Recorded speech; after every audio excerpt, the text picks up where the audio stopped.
বন্ধুগণ আইজগো আমনেগো দেখামু কিভাবে আপনারা বিরিয়ানি রান্নেন। প্রথমে একখান কড়াই লইবেন, হেইয়ের মধ্যে একসে তেল ডালবেন, মনের মতো করে তেল ডালবেন। এর মধ্যে দিয়ে দেবেন পেঁয়াজ, দিয়ে একসে গড়তে থাকবেন, লাড়তে থাকবেন, লাড়তে থাকবেন, গড়তে থাকবেন। হেইয়ের পর আপনাকে দিতে হইবে রসুন বাটা, আদা বাটা আর গরম মশলা। গরম মশলা আপনারা চাইলে আগেও দিতে পারেন, মুই সব সময় যে কোনো কিছু রান্নার সময় গরম মশলা দিতে ভুলে যাই, এই কারণে রসুন বাটা আদা বাটার সময় যাই মনে পড়ে মোর যাইয়ে দিতে হয়। এরপরে মুই এহিনে মশলা দিছি, যে বিরিয়ানির মশলা পাওয়া যায় বাজারে, হেয়ে যে কোনো একটা কিনে এনে উড়ে ডাইলে দেবেন।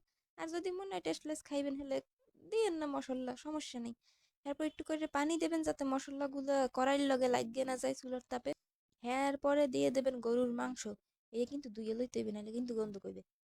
এরপরে এইও আবার ভালো মতো কতক্ষণ ঘুরবেন, লাড়বেন, নিজের মনের মাধুরী মিশাইয়া একটু ঘুরাইয়া ঘুরাইয়া আবার ভিডিও নিতে পারেন মোর মতো।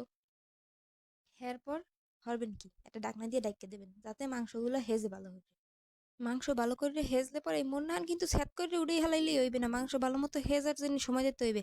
আর এখানে আবার দেখেন কোথায় করাই চেঞ্জ হয়ে আলু এই পড়ছে, আসলে মুই আলু বাজতেও বুঝলে গেলাম। এই আলু বাইজে ডাইলে দেবেন, এখানে মুই তো বুঝলেই গেলাম যে আলু দিতে হইবে। এরপর আবার লাড়বেন গড়বেন, কি যে হরি মুই রান্নার সময় খালি একসে লাড়াচাড়া। আসলে লাড়াচাড়া না করলে রান্নায় কোনো টেস্ট হইবে না, রান্নার মূল টেস্ট হয় লাড়াচাড়ার উপর।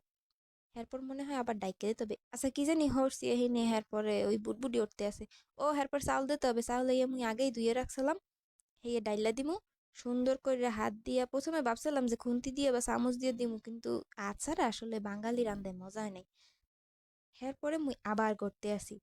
আহারে, এই ভিডিও এডিট করতে গেলে মনে মুই এত লাড়াচাড়া করি রান্দার সময়। সামগ্রিক লাড়াচাড়া শেষ করে এরপর দিয়ে দিতে হইবে পানি, বেশি করে পানি দিয়ে দেবেন যেন চাল মাংস আলু সব ভালো করে হেজে। এরপর ডাইকা দিয়ে উঠাবেন আর ওই যে বিরিয়ানি একেবারে রেডি। বিরিয়ানি যখন রেডি হয়ে যাবে এরপরে আপনাকে দেখতে হইবে আসলেই সব ভালো মতো সেদ্ধ হয়েছে নাকি, কতক্ষণ চেক টেক করে এরপর বুঝে যাইবে যে না এখন সব ঠিকঠাক আছে। এই এখন মানুষের দেওয়া যাবে খাইতে। এই জন্য সার্ভিং ডিশ আইনা বাইরে হালাইছি সুন্দর করে। এরপর পিএস পুরা মানে বেরেস্তা দিয়ে সুন্দর করে দিয়ে দেবেন যাতে দেখতে আরো আকর্ষণীয় সুন্দর লাগে। এরপর প্লেটে নেবেন, প্লেটে নিয়ে খাইয়া লাগবে শেষ। আর কিছু দেখা মনে সাবস্ক্রাইব করেন তাড়াতাড়ি।